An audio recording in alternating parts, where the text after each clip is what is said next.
বাংলাদেশের কোনো প্রদর্শনীতে পিকাসো, হেনরি মুর, লুসিয়ান ফ্রয়েড, ফ্রান্সিস বেকন আর যামিনী রায়ের চিত্রকর্ম ভাবতে পারেন? পৃথিবী বিখ্যাত এ চিত্রকরদের পাশাপাশি বাংলাদেশের কিংবদন্তি ১৭ শিল্পীর শিল্পকর্ম শোভা পাচ্ছে বেঙ্গল আর্ট লাউঞ্জের এই প্রদর্শনীতে। আর শিল্পকর্মগুলো বেরিয়েছে শিল্পকর্ম সংগ্রাহক দুর্জয় রহমান জয়ের ভাড়ার থেকে। শুক্রবার বিকেলে হয়ে গেল এই প্রদর্শনীর উদ্বোধনী অনুষ্ঠান।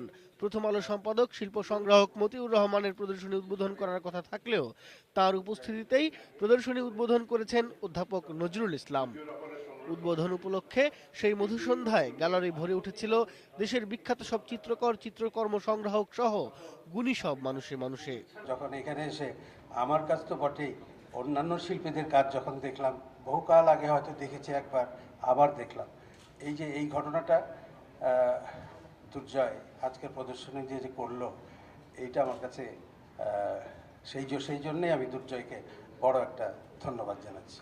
সকলের অভিনন্দন আর প্রশংসা বাক্যে সিক্ত হলেন দীর্ঘ সময় ধরে শিল্পকর্ম সংগ্রহ করা সংগ্রাহক দুর্জয় রহমান জয়। 1997 এর ফার্স্ট কাজ থেকে শুরু করে আমার এখানে 2014 এই সময়ের মধ্যে যে কালেকশন, সেই কাজগুলো আজকে ডিসপ্লে করা হচ্ছে। এবং কাজের যদি তারিখ বলা হয়, এখানে 1936 সালের নন্দলাল বসুর কাজ আছে এবং সবচেয়ে লেটেস্ট বলতে 2013-তে আমাদের একজন বিখ্যাত শিল্পী মাহমুদুল হকের কাজ আছে।